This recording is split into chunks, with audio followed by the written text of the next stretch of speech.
नमस्कार, स्वागत है आपका हमारी खास पेशकश सदन दिन भर में और मैं हूं आपके साथ मोहम्मद फातेह टीपू। अगले आधे घंटे में देखेंगे बजट सत्र के दौरान आज संसद के दोनों सदनों में क्या कुछ रहा खास, लेकिन सबसे पहले नजर सुर्खियों पर। 19 राज्यों में किसान रजिस्ट्री का काम जारी। अब तक 8 करोड़ 47 लाख से अधिक किसान पहचान पत्र दिए गए। कृषि मंत्री शिवराज सिंह चौहान का राज्यसभा में जवाब। कृषि को बढ़ावा देने के लिए सरकार एआई का कर रही है व्यापक इस्तेमाल। यात्री सेवाओं पर करीब 60,000 करोड़ रुपए की सालाना सब्सिडी देती है रेलवे। राज्यसभा में रेल मंत्री अश्विनी वैष्णव का जवाब। परिचालन लागत में सुधार और राजस्व में बढ़ोतरी से बेहतर हुई रेलवे की वित्तीय दशा। लोकसभा में लगातार 5वें दिन भी कांग्रेस समेत कई विपक्षी दलों का अवरोध जारी। शून्यकाल और प्रश्नकाल की कार्रवाई हुई बाधित। 2 बार के स्थगन के बाद कार्रवाई सोमवार तक स्थगित। बुलेटिन में सबसे पहले बात राज्यसभा की कार्रवाई की।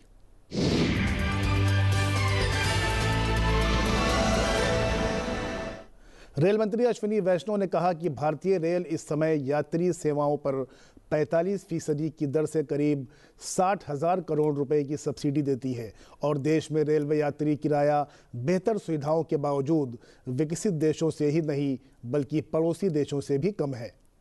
जो पैसेंजर्स को आज सब्सिडी दी जाती है वो करीब 60,000 करोड़ रुपए की सब्सिडी है। करीब 60,000 करोड़ रुपए की सब्सिडी है और वो सभी पैसेंजर्स को मिल रही है। अगर हम कंपेयर करें हमारे जो पड़ोसी देश हैं, मैं विकसित देशों की तरफ कंपेयर करूंगा तो उनके कंपैरिजन में बहुत ही कम हमारा फेयर है।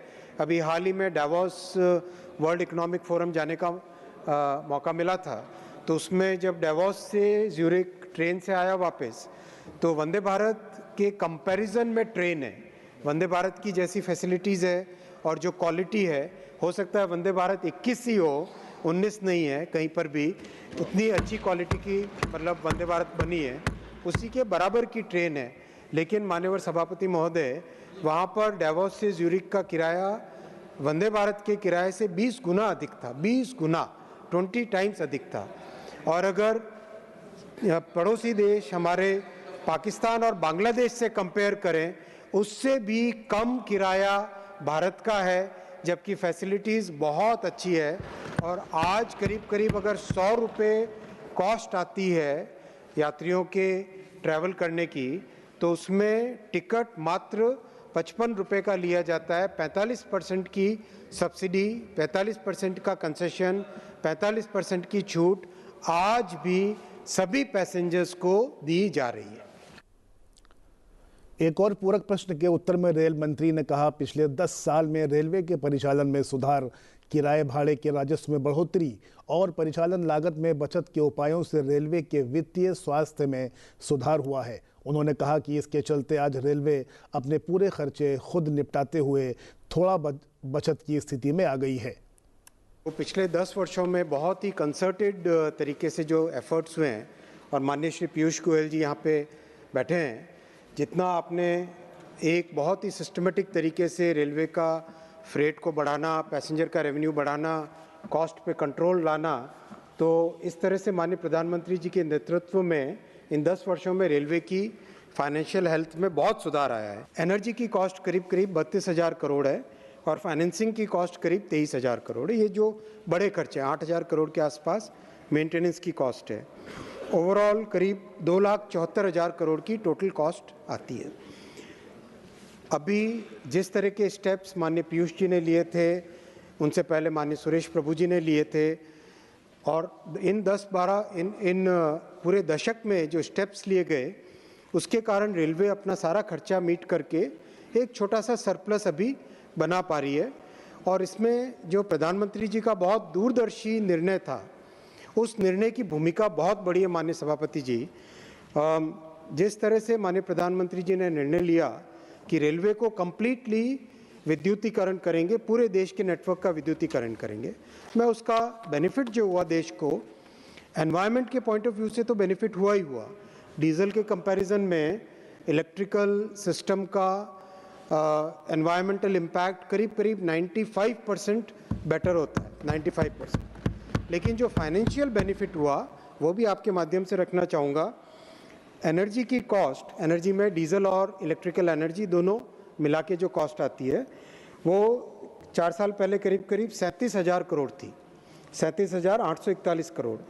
वो कम होके अब 32,000 करोड़ रह गई है, 32,400 करोड़, जबकि ट्रैफिक करीब करीब 400 मिलियन टन अधिक हुआ है। तो ये जो माननीय प्रधानमंत्री जी ने दूरदर्शी निर्णय लिया इलेक्ट्रिफिकेशन करने का, उसके डबल बेनिफिट हुए। एक तो एनवायरमेंटल बेनिफिट हुआ और फाइनेंशियल बेनिफिट भी हुआ। देश भर में 19 राज्यों में किसान रजिस्ट्री का काम चल रहा है और अब तक 8 करोड़ 47 लाख किसान पहचान पत्र जारी किए जा चुके हैं। ये जानकारी कृषि और किसान कल्याण मंत्री शिवराज सिंह चौहान ने राज्यसभा में प्रश्नकाल के दौरान पूरक प्रश्नों के उत्तर में दिया। और इसलिए किसान की हालत बदलने के लिए हमने कृषि के लिए डिजिटल पब्लिक इंफ्रास्ट्रक्चर के निर्माण की घोषणा की है। जब उधर की सरकार थी तब केवल कागजों पे काम होता था। मोदी जी के नेतृत्व में तो डिजिटली किसानों की स्थिति बदलने के युद्ध स्तर पर काम किए जा रहे हैं। और इसलिए हमने किसान रजिस्ट्री बनाने का फैसला किया। और किसान रजिस्ट्री में मुख्य रूप से हम फार्मर आईडी बनाने का काम कर रहे हैं। अब हर एक किसान का भारत के एक अलग पहचान होगी। माननीय सभापति महोदय, उसके पास जितनी जमीन है उस जमीन का विवरण, जमीन में बोई गई फसलों का विवरण, उसके पास जो पशुधन है उसका विवरण, उसके परिवार में जितने सदस्य हैं उनका विवरण, ये सारी जानकारी रहेगी। और जैसा माननीय मयंक कुमार नायक जी पूछ रहे थे, अब तक देश के 19 राज्यों में किसान रजिस्ट्री तैयार करने की प्रक्रिया प्रगति पर है। और मुझे बताते हुए प्रसन्नता है, अब तक 8 करोड़ 47 लाख से अधिक किसानों की आईडी बनाई जा चुकी है। किसान रजिस्ट्री के लिए भूमि रिकॉर्ड का डिजिटल होना जरूरी है। राज्यों में भूमि को रिकॉर्ड को डिजिटल करने का काम लगातार चल रहा है। 19 राज्य है जिनमें किसान आईडी बन रही है। आंध्र प्रदेश, असम, बिहार, छत्तीसगढ़, गुजरात, हरियाणा, हिमाचल प्रदेश, कर्नाटक, केरला, मध्य प्रदेश, महाराष्ट्र, उड़ीसा, पंजाब, राजस्थान, तमिलनाडु, तेलंगाना, त्रिपुरा, उत्तर प्रदेश, उत्तराखंड, इनमें काम जारी है। ये 3 राज्य गोवा, सिक्किम, जम्मू कश्मीर, इनमें किसान रजिस्ट्री का काम हम शुरू करने जा रहे हैं। राज्यसभा में एक दूसरे पूरक प्रश्न के जवाब में कृषि मंत्री ने बताया कि किसानों की उत्पादकता बढ़ाने और उनकी आजीविका में सुधार लाने के लिए खेती में AI इस्तेमाल किया है। भारत विस्तार प्लेटफॉर्म बन रहा है जिसके माध्यम से बीज, खाद, दवाइयों, फसल रोग से बचने के उपाय और सरकार की योजनाओं की जानकारी किसानों को मिल सकेगी। मुझे बताते हुए प्रसन्नता है कि 11 क्षेत्रीय भाषाओं में किसानों के सवाल का जवाब देने का काम AI के माध्यम से दिया जा रहा है। और अब तक लगभग 93 लाख प्रश्नों के उत्तर दिए जा चुके हैं। लगभग प्रतिदिन 8,000 सवाल पूछे जाते हैं और उनका समाधान AI के माध्यम से हमारा कृषि विभाग देने का काम कर रहा है। वैसे ही माननीय सभापति महोदय, कई बार फसलों में कीट लग जाते हैं, वायरस अटैक हो जाता है, फसल खराब होती, तब किसान को जरूरत पड़ती कि तत्काल वो सलाह लें। अब हमने नेशनल पेस्ट सर्विलेंस सिस्टम एक बनाया है। अगर अपने पौधे का पत्ती का फोटो खींच के भी किसान मोबाइल के माध्यम से डाल देता है तो तत्काल उसको बताया जाता है कि कौन सा रोग है, कौन से कीट का प्रकोप है और उससे बचने के लिए किसान को कौन सी दवाई डालना चाहिए। ये काम भी राष्ट्रीय कीट निगरानी प्रणाली के माध्यम से कर रहे हैं माननीय सभापति महोदय। इसके अलावा AI के माध्यम से मानसून के पूर्वानुमान की सूचना भी दी जाती है। पहले 4 सप्ताह की, फिर 3 सप्ताह पहले, फिर 2 सप्ताह और फिर 1 सप्ताह के पहले भी बताया जाता है कि वर्षा कब होगी, कितनी होगी, होगी कि नहीं होगी, किसान को अभी फसल बोना चाहिए कि नहीं बोना चाहिए। ये सारी जानकारी AI के माध्यम से देने का हमने काम किया है। और अब तो मैं प्रधानमंत्री जी को हृदय से धन्यवाद देता हूं। भारत विस्तार करके एक नया प्लेटफॉर्म बनाया जा रहा है। ये सारे प्लेटफॉर्म को एकीकृत एक जगह करेगा और किसान की हर समस्या चाहे वो योजनाओं की जानकारी हो, चाहे अच्छे बीज हो, खाद डालने की बात हो, रोगों के नियंत्रण का मामला हो, कब फसल बोए कब फसल ना बोए, या योजनाओं का कैसे लाभ ले, इसके लिए कहीं भटकने की जरूरत नहीं है। वो केवल सवाल पूछेगा और भारत विस्तार के माध्यम से उसको उत्तर मिल जाएगा। वो अपनी खेती को बहुत बेहतर कर पाएगा और ये टेक्नोलॉजी का इस्तेमाल करके मोदी सरकार कर रही है। राज्यसभा की कार्रवाई की शुरुआत विभिन्न मंत्रालय से जुड़े पत्र सभा के पटल पर रखने के साथ हुई। इसके बाद शून्यकाल की कार्रवाई शुरू हुई। शून्यकाल के दौरान विभिन्न दलों के सांसदों ने जनहित से जुड़े मुद्दों की ओर सरकार का ध्यान दिलाया। सदस्यों ने स्वास्थ्य, शिक्षा, सड़क, हवाई यातायात से जुड़े मुद्दे उठाए। दिव्यांग व्यक्तियों के लिए सड़क सुरक्षा और संरचना को मजबूत करने की मांग की गई। देश में राष्ट्रीय धरोहर स्थलों के अपर्याप्त संरक्षण को लेकर चिंता जताई गई। पहाड़ी क्षेत्र के लिए प्रधानमंत्री ग्राम सड़क योजना के दिशा निर्देश का मुद्दा उठाया गया।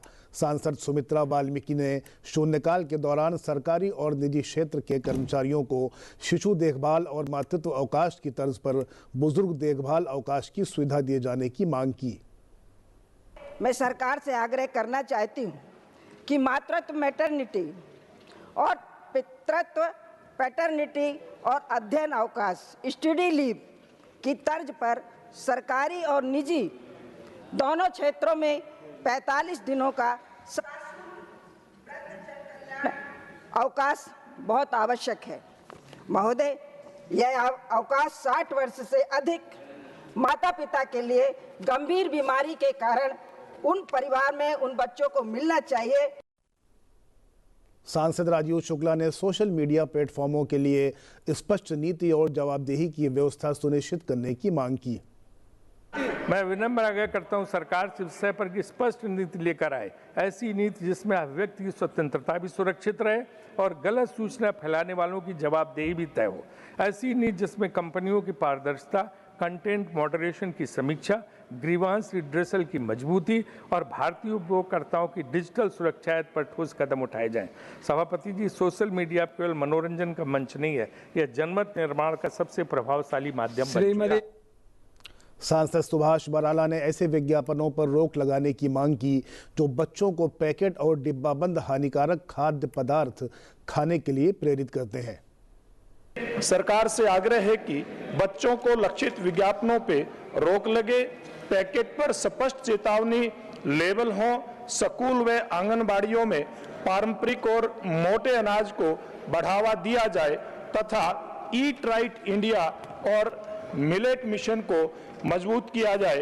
मान्यवर, अमेरिकन साइंटिस्ट की एक रिसर्च के आधार पर एक पेपर पब्लिश हुआ है और यह paper addiction science, public health history और पॉलिसी से सबूतों को मिलाकर दिखाता है कि कितने अल्ट्रा प्रोसेस्ड फूड को जानबूझकर उसी इंडस्ट्री प्लेट बुक का इस्तेमाल करके बनाया गया था जिससे मॉडर्न सिगरेट बनी। इसके कारण से ये बच्चों के अंदर लत बनता जा रहा है। उसी प्रकार से और यूनाइटेड किंगडम के उदाहरण से हमें सीख लेते हुए भारत में भी कड़े नियम बनाने चाहिए। स्वस्थ बच्चे ही विकसित भारत की मजबूत नींव है। सांसद सदानंद महालू शेठ तानवड़े ने पर्यटक स्थलों पर साइबर धोखाधड़ी का शिकार होने वाले पर्यटकों का मुद्दा उठाया। This is a serious issue affecting tourist safety, causing financial losses, running into hundreds of crores and damaging Goa's reputation as a safe tourism destination. In today's digital age, protecting tourists online is as important as ensuring their physical safety. Protecting the digital safety of tourists is essential to safeguard India's tourism economy and our global image. Chairman Sir, I urge the government to take strong action by enforcing strict norms and ensuring real-time monitoring and takedown of fraudulent platforms. सांसद मिथिलेश कुमार ने देश भर में गौशालाओं में गौपालकों की नियुक्ति किए जाने की मांग की।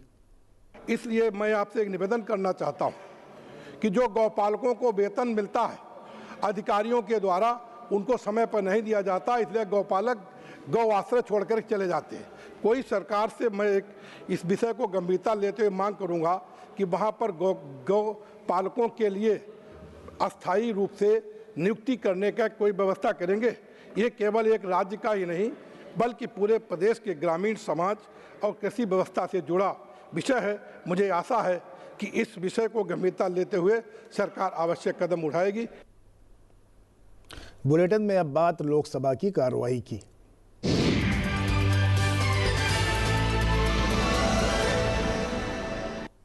लोकसभा में विपक्षी दलों के अवरोध के कारण सदन लगातार 5वें दिन बाधित रहा, जिसके कारण सदन नहीं चला और लोकसभा की कार्यवाही सोमवार सुबह 11 बजे तक के लिए स्थगित कर दी गई। सदन की कार्यवाही शुरू होते ही लोकसभा अध्यक्ष ने प्रश्नकाल के लिए सदस्य का नाम पुकारा। तभी विपक्षी दलों के सदस्य हंगामा और नारेबाजी करने लगे और सदन के बीचों बीच आ गए। लोकसभा अध्यक्ष ने विपक्ष के सदस्यों से कहा कि आप सदन को नियोजित तरीके से नहीं चलाना चाहते हैं, जबकि प्रश्नकाल सदस्यों के लिए महत्वपूर्ण होता है। लोकसभा अध्यक्ष के बार बार अपील के बाद भी अवरोध नहीं थमा। तब उन्होंने सदन की कार्यवाही 12 बजे तक के लिए स्थगित कर दी।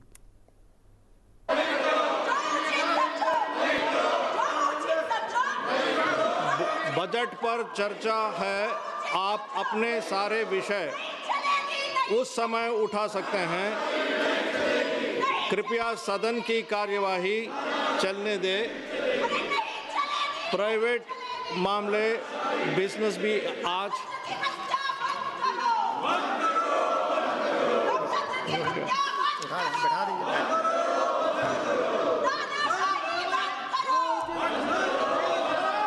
आप अपनी अपनी जगह पे बैठ जाइए।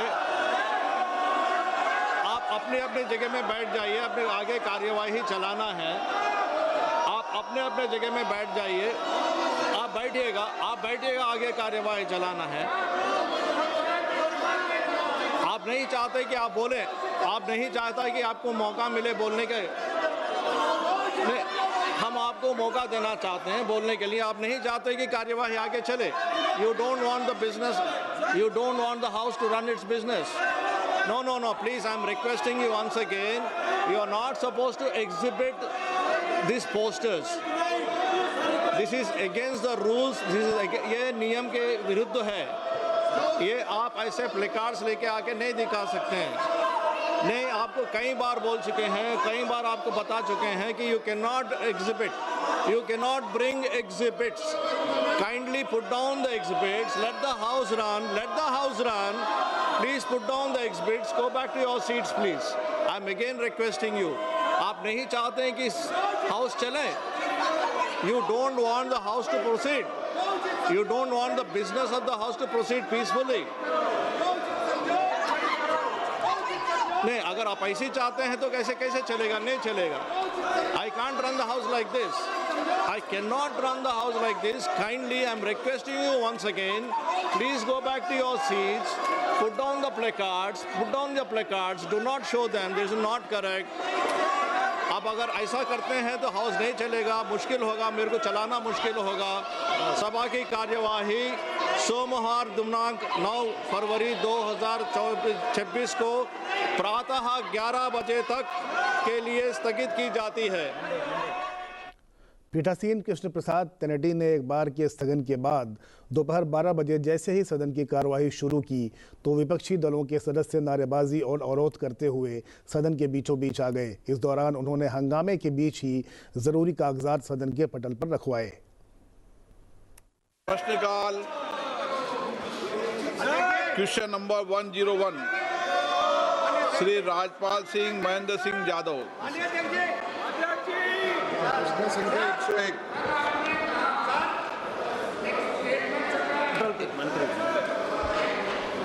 माननीय सदस्यगण,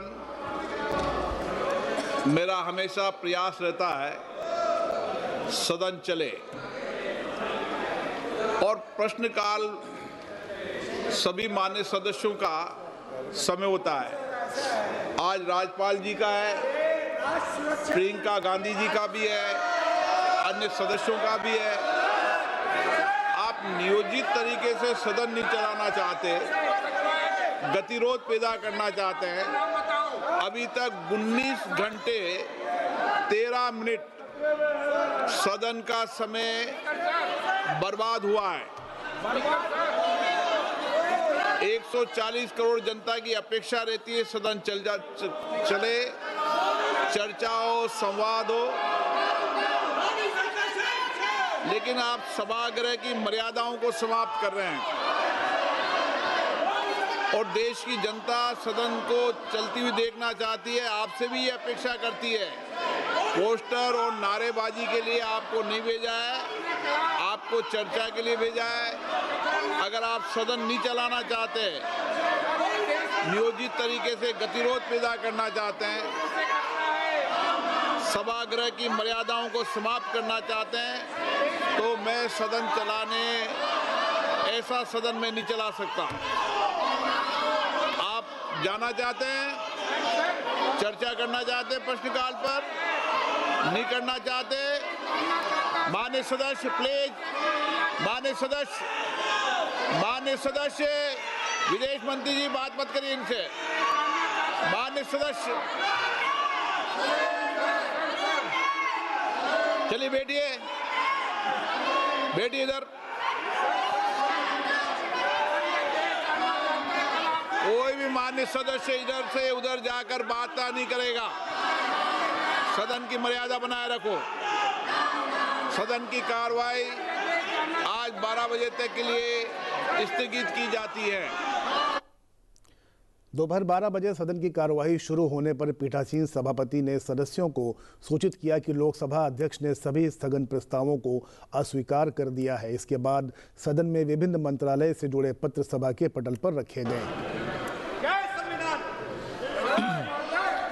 माननीय सदस्यगण से अपने अपने मंत्रालयों से संबंधित वक्तव्य दिए। महिला एवं बाल विकास मंत्री अन्नपूर्णा देवी ने महिला एवं बाल विकास मंत्रालय से संबंधित अनुदान मांगों 2025-26 पर बयान दिया। स्वास्थ्य एवं परिवार कल्याण राज्य मंत्री अनुप्रिया पटेल ने स्वास्थ्य एवं परिवार कल्याण संबंधी स्थायी समिति की टीबी मुक्त भारत अभियान के कार्यान्वयन पर वक्तव्य दिया।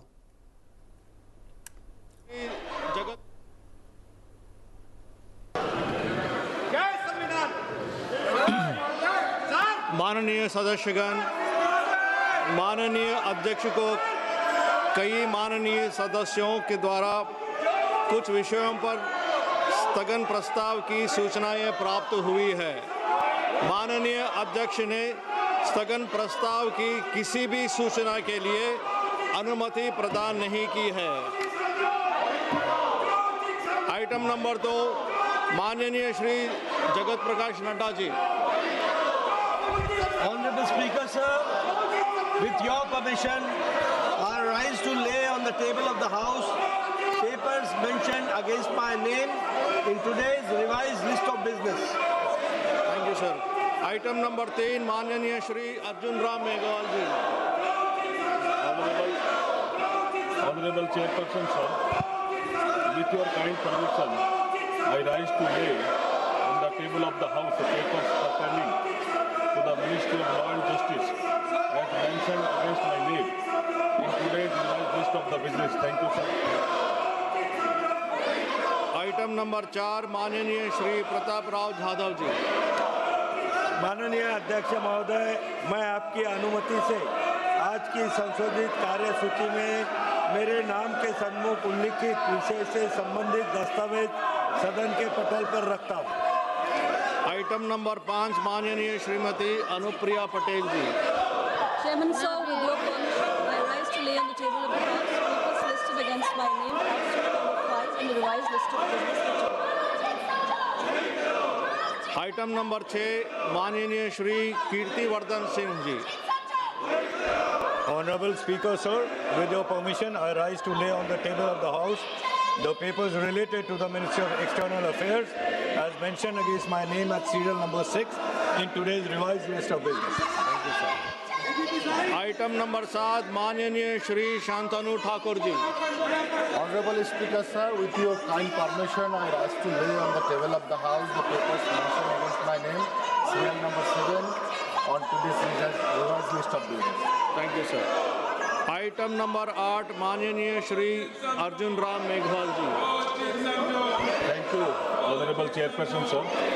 with your kind permission, I rise to lay on the table of the House papers pertaining to the Ministry of Defence, as mentioned against the name of my colleague, Shri Sanjay Seth, as per today's revised list of business. Thank you.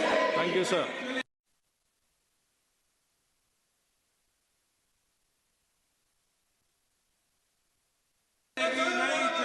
Item number 9 माननीय श्रीमती अन्नपूर्ण देवी जी। आदरणीय अध्यक्ष महोदय, आपकी अनुमति से लोकसभा के कार्य संचालन और प्रक्रिया के नियम 73A के प्रावधानों के अनुसरण में मैं शिक्षा, महिला, बाल, युवा एवं खेल संबंधी संसदीय स्थायी समिति की रिपोर्ट अनुदान मांगों पर महिला एवं बाल विकास मंत्रालय से संबंधित 365वीं रिपोर्ट की सिफारिशों टिप्पणियों के कार्यान्वयन की स्थिति के बारे में हिंदी एवं अंग्रेजी में अपना वक्तव्य सदन के पटल पर रखती हूँ।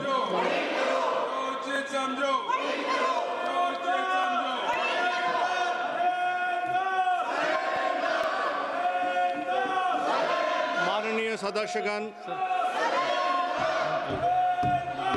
Item number 10 Shrimati Anupriya Patel madam.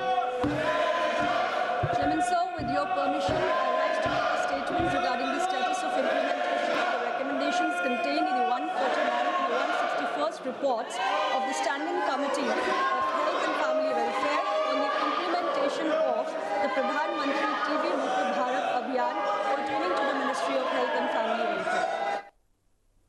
तो आज के लिए इतना ही। फिलहाल मुझे दीजिए मेरी पूरी टीम के साथ इजाज़त और देखते रहिए संसद टीवी। नमस्कार।